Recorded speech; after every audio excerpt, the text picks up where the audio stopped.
It is harvest season in Tigray, northern Ethiopia.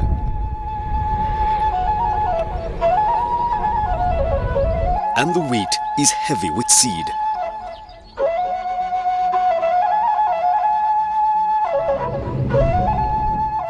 One of the world's oldest known farming areas, the Ethiopian highlands, have served as the region's grain basket for centuries. And in many fields, wheat is still harvested the old-fashioned way, by hand.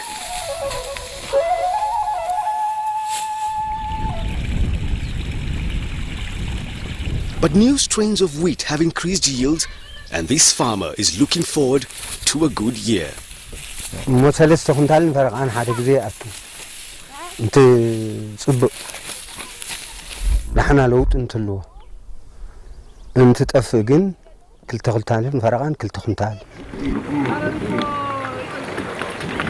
From the countryside to the cities, Ethiopia is in the middle of the biggest transformation in its long history.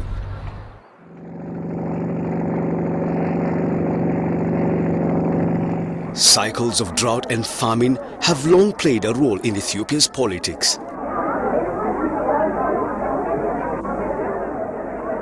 In 1974, a terrible famine resulted in the overthrow of Emperor Haile Selassie.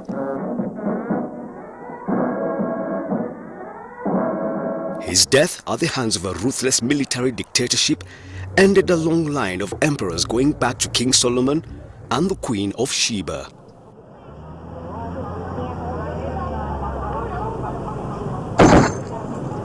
But the bloody crackdowns of Mengistu Haile Mariam's military regime, or Derg, sparked a new wave of rebellion.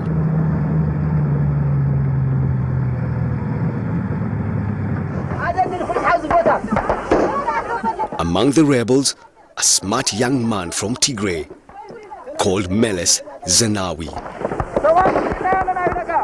Initially, the rebels were given little chance of success. At 14, Meles won a scholarship to a prestigious school named after World War II guerrilla warfare expert Ord Wingate.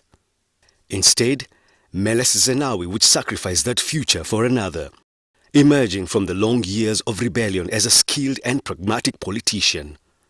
These were urban boys who had been raised with some privilege in Addis Ababa, and to find themselves living out in the hills of Tigray with no money, with no resources, in fear of their lives, relying on the local peasantry to sustain them, and yet to continue the ideological debate, because I know that that happened. It's an extraordinary legend. This handful of students brought their ideas out into the wilderness of northern Tigray, and that they relied on the local peasantry to feed them, to sustain them, until they decided that it was time to begin the insurrection. And they did this by raiding one police station where they picked up several guns, and they were able to begin raiding passing traffic and to recruit people.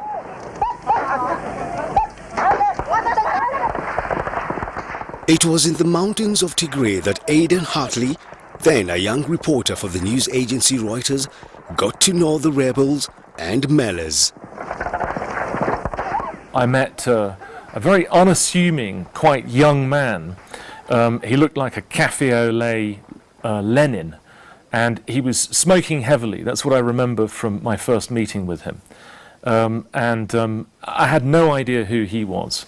And he said, "My name is Meles Zenawi, and you're going to go to Tigray starting tomorrow, and good luck." While Meles himself was little known to the outside world, his grasp of both ideology and military tactics had already elevated him to the top ranks of the rebellion's secretive leadership circles.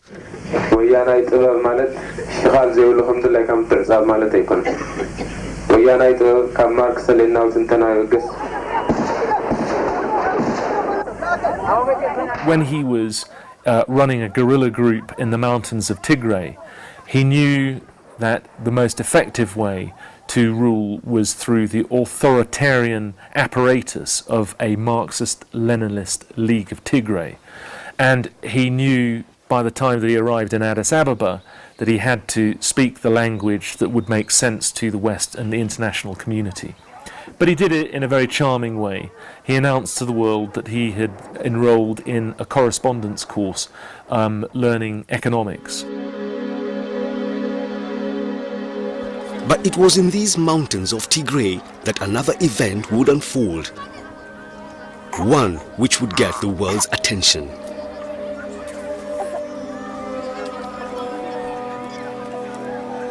This was a situation in Tigray during the dark period, suffering of the people, and the drought, war and all that.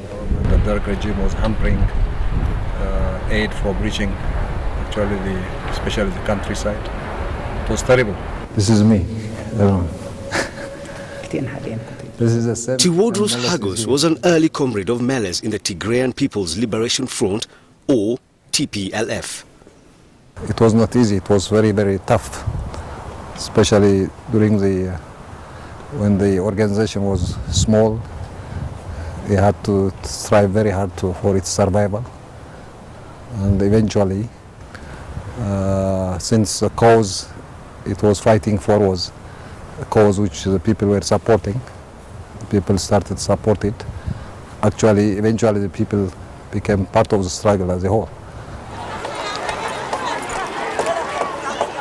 Caught in a famine and between warring armies, it was the peasants whom the rebels relied on for support that suffered the worst during the famine of the 1980s. People that had become my family, the small-scale farmers on whose generosity I and many of my colleagues depended for our daily bread, they were very severely affected, and that affected our movement also. Thousands died while the Derg, who could have helped, did little. News reports on the famine helped launch one of the biggest aid efforts ever. It came a bit late, but it did serve to save millions of lives, because the international community responded very quickly and very generously to the famine. In May 1991, Derg forces disintegrated, and within days, rebel forces, including Meles, TPLF, captured Addis Ababa. But the secretive habits of a rebel leader remained. An extremely private man, his reasoning and that of his party has always raised questions. To get to the bottom of the character of Meles and of his guerrilla group, his party, his movement, you have to go up into the northern Ethiopian highlands. Adwa, Meles' hometown in Tigray province, provided some of the strength that made him an effective warrior. It is the location of a famous defeat of an Italian colonial army in 1896. And they were defeated and driven back through Eritrea, that is through Massawa, and they left. Fiseha Zenawi and his friend Fanas Bire have come to look at the valleys outside Adwa where the battle took place. First, in the Ethiopian history, a white man was captured by the black people. Oh, it is not only for the Ethiopian people, for all the black people to defeat well-trained army. It is a big victory, see. It is a big history. And they have kept their country for a long period of time, independently. The town that Meles Zenawi experienced as a child can still be recognized in the Adwa of today. A short walk from the family home is an Ethiopian Orthodox church whose complex and ancient ceremonies begin each day at 5 a.m.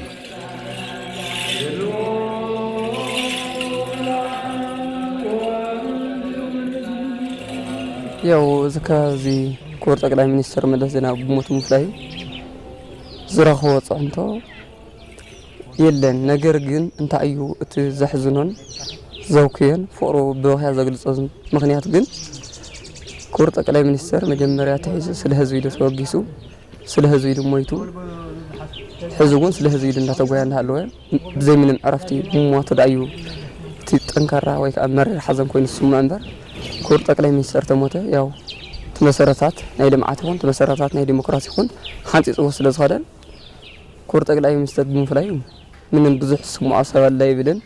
ነገር ግን ንሃቱ ዕረፍቲ ዘይምርኣይ ከዓ ብጣዕሚ ሓዘንተኛ እዩ።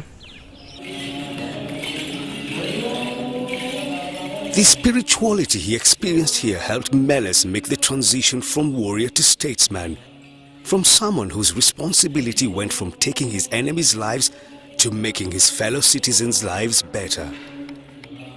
Perhaps that's a metaphor that describes how Ethiopian society could withdraw up into its mountain fastnesses. They're dry, deforested, hauntingly beautiful. These extraordinary steep-sided mountains known as ambers, like Inselbergs, something out of a fantasy movie. You get the sense that this is a landscape that has been tilled for many centuries.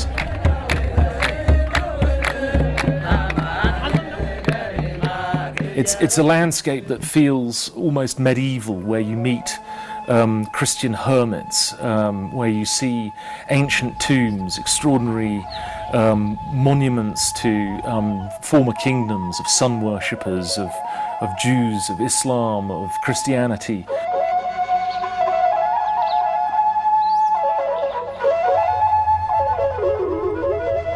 The town of Adwa is typical of the region. New buildings dot the roadside, but it's a byway of the old town that holds the Zenawi family home. He was really born in this house, and he learned up to grade 8. Then after grade 8 there was an exam, he got scholarship to General Wingate School. When he was childhood, his hobbies were one, swimming, next, reading books. From childhood he was reading so many books. So I think if you read too much, you get too much knowledge, you know to whom to help. He was not born for himself and for his family. He was selfless. So I cannot say that he was not born for himself.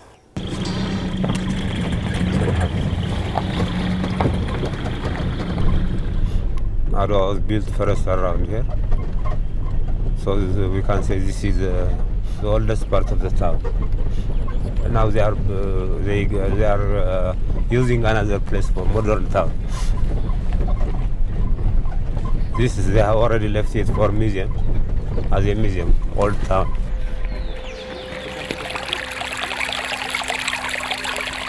Something that clearly has changed is the water level in the rivers where the boys used to swim. This is one of the rivers where he was swimming when he was a childhood. Now it's a little bit dry. Before it was as full as this part. Now it's a little bit dry. But when we were kids, it was not like this. The water was very full up to this one. And he used to swim around here. But now almost all because of the drought, because of, of the climatical condition, most of the rivers are dry. Years later, Meles Zenawi would champion Africa's efforts to mitigate climate change. We need to do more work in terms of irrigation and encourage these pastoralists to settle. That takes time because the livelihoods of the population is based on livestock and movement around. And it's not easy to change their attitude towards settled farming. The drought has been more acute in the east. I think this is related to climate change. The climatologists have been telling us that the rest of the country, the highland area of the country, is likely to get wetter.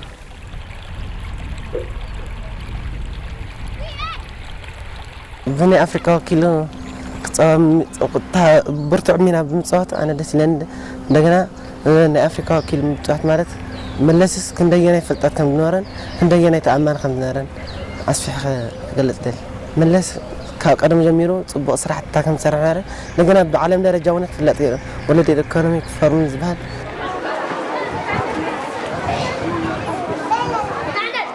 Elected Prime Minister in the first ever democratic election in 1995, Meles would continue to keep Ethiopia's peasants at the center of his economic policies. We have developed what we call agricultural development-led industrialization program of our country. That was not necessarily popular or well understood when we embarked on it some 10 years ago. But now people recognize that agricultural prices are going up and are likely to continue to go up over the next decade or two, and that agricultural modernization centered on the small-scale farmer spreads out whatever development benefit there is. And so, for example, Ethiopia is, however poor we are, we share our poverty more equally than anybody in the continent. And so whatever little grows there is, it's broadly shared.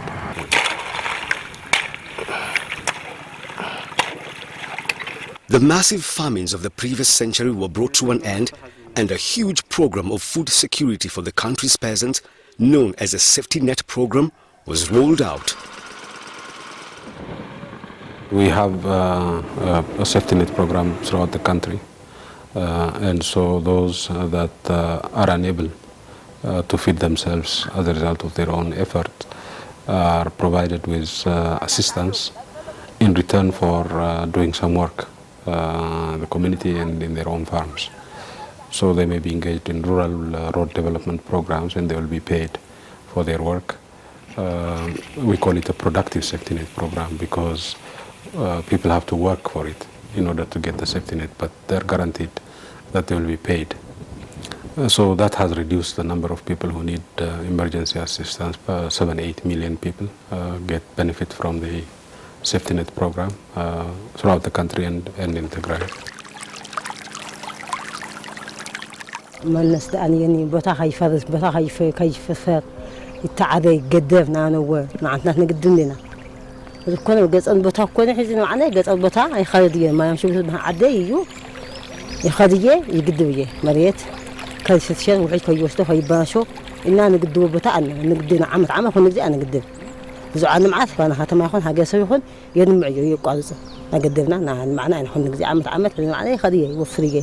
ينمعي أبز خاتم أنا يروح ننمع أبز بس عندما بدن بي كوعتنا خلينا بدن بنوصو بوتا وحج كي شينا نقدو بوتا أنا نقدم هنا. الشغاوة اللي الحرمين عتواجد كنت عن تصل في البداية. كم زبدلني؟ فميدارا زرعنا نفتينا ما عرفت فميدارا يزرعنا. قرية زرعنا نفتي قرية مزرعنا.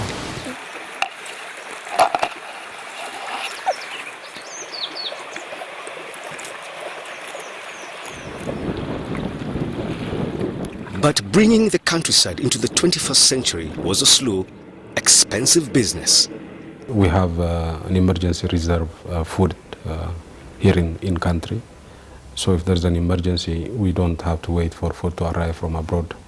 We take from the emergency reserve and provide the food assistance to those who need it. Meles defied the international community by placing the peasantry and the countryside at the center of his policies, a move that led to much unhappiness and criticism of him from the cities. That criticism seems to me misplaced. He believed that Ethiopia is a diverse society. You know, there are diverse religions, diverse ethnic groups, diverse economic interests prevailing in the country. So he believed that no single party will satisfy these people. No single ideology or no single political alternative will satisfy this public. This is the first thing. So based on the diversity, he said to himself and to his party that we have to nurture diversity and allow diversity to be expressed in any form. Dissatisfaction in the cities also spread to outlying areas where minorities felt excluded. The Amhara were not happy, the Oromo were not happy, the Somalis weren't happy. But to the outside world, Ethiopia and the Meles appeared to be on a road, albeit a bumpy one, to modernity. In 2005, opposition parties in the cities united against Meles, shocking his ruling party to the core. When election results were contested, the opposition took to the streets and a violent crackdown saw opposition members killed, jailed or exiled. Particularly after 2005 elections, he's more known to the dissident circles of Ethiopians that are by and large in diaspora right now, and also to many political opposition parties known to be a merciless an autocrat, who has so little patience and accommodation to any dissidents that were happening. Sedali Lema is a media entrepreneur and one of the few independent media owners in Addis Ababa. Internationally, he was indisputably a very shrewd politician that's known not only in the continent in Africa but also outside of the continent for his unwavering support to peace and security in the Horn of Africa, and his diplomatic skills are indisputably one of the best. So he has two different personalities, and hence the contention about who he really was. Change in Ethiopia's urban centers has sped up. Opening up of the private sector has resulted in a flood of business activity in the cities. A sense of optimism led Asalevich to return to Addis Ababa, where she has set up a store selling fashion items. She has no doubts of the country's bright future. We have many resources, so we're gonna be number one at 10 years' time. I know it's gonna be better and better. And in a land once known for its famines, to our surprise, it was actually an instant hit. So as soon as we opened up, we were overwhelmed with the reception we had from the general public. The middle class has become so big now. Your customers or your target is very broad. I would say it's just a boom period that we're living here now. We have done quite well economically, but is that really what is all about being a nation and being a progressive nation that and having a people that's so proud of the government? I don't think so. Perhaps history will be kind to Meles in the sense that it will understand that Ethiopia's journey was not to be concluded in May 1991, but that the road was a longer one, and that some of the economic developments that we now see taking place in Ethiopia and across the region are things that had to be worked towards, and that those economic benefits will eventually feed through into the creation of a healthier civil society and a healthier democracy.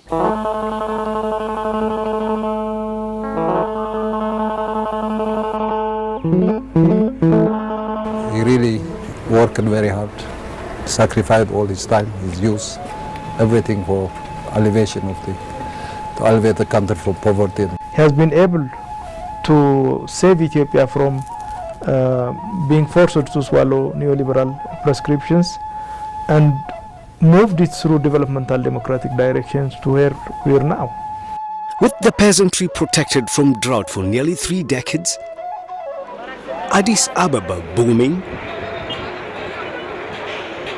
his political power rock solid, where would Meles turn his attention next? To exporting his ideas to the rest of Africa through the Addis-based African Union? But he was not to get this opportunity.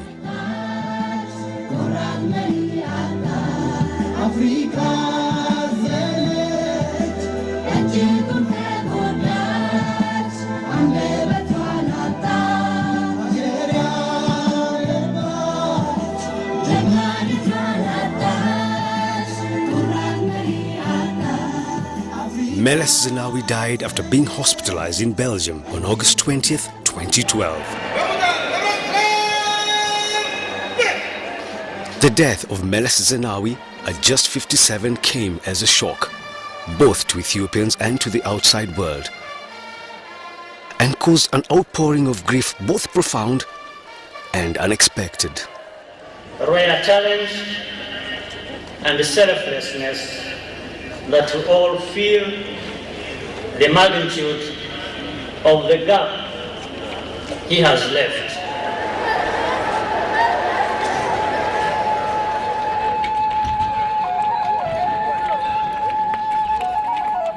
Not far from the Zenawi family home, in the old town of Adwa, a deep sense of sadness lingers. Sesen Zenawi is Meles's sister. 10 years older than him, he was always her little brother. ማንም ተራ ሰው ዘይሕይሽ ንብል ንጉህን ማዓልትና ንጉህ ስለዚህ ንራኸብ ስለዚህ ንዘራረቦ ናይ ከብድ ናይ ተዛረብናዮ ናይ ከብድ ተዛረበና ለዝኾነ ንጉህ ነርና ግን ታይ ክንብል ብድሕሪ ግን ኣብ ካናዳ ምስ ረኽቦ ብሓይሊ እስረኛ ምዃኑ ተሰሚዕና ንዓይ ሓፍተይ ሒዛትና ኺዳ ወሪዱ ተጋኒና ሳና ተሰኢሉ እንዳ ኣሪክ እንደ ከምዚ ኢሉ ኢሉ ምስተዛረበና ንሕና ኢና ነሰኢና ሓፍተይ ግን ሰዓት ኣኺልዎ ክወፅእ ከሎ نزوم دوكو ناكل تيام جبا أم سلدتي أتول نيرو مردان سناي نيرو سلدي هباتو ها زي أخن تايا عندنا سو من قصة خيني أنا ويس خدنا ويزونا سو أكيد أنا زوم قول سلدي هباتو ميلة بخبدي صقيلة ها كذا مسكرنا أنتي إذا كمان قصة زي سمع لنا تجدش نتابع على ون دوكو نعرسل مخامسينو السخيلة يا عيسى سنحفتي زي تفلت إيالكي لا خامي ملسكو نايلو مسانتي ملكو أي فلتة ملكو أي فلتة واتقون أنا كفلتة سما وانا شقت كتفلتة يا يبي أنا ملك فلتة مهنياتو خويرو حزي تخورتو تسمعنا اللب كيف بتصبط تسمعنا هم انت زقبر نيرو هم انت زبل نيرو نخلنا وني زعقمنا انت سجزانا انت زبلنا نيرو هم دي لي مخبرن وقعونكم الى خدم سايل